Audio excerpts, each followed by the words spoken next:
Auflieger gewinnen selten Designpreise. Vielmehr gilt es, Länge, Breite und Höhe optimal auszunutzen. Form follows Function. Du kannst allerdings mit einem schicken Alurad sowohl der Ratio gerecht werden, als auch die Optik aufpolieren. Und zwar im wahrsten Sinne des Wortes mit einer Alcoa Dura-Bright.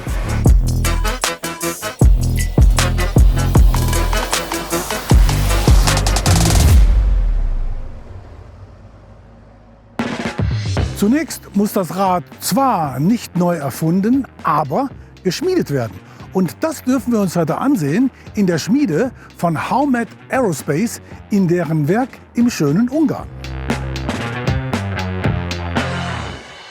Aus einem vorgewärmten, kreisrunden, massiven Aluminiumblock von ca. 50 Kilogramm Gewicht wird das Rad in mehreren Arbeitsgängen in die endgültige Radform geschmiedet. Darunter eine 8000 Tonnen Presse, quasi Thors Hammer.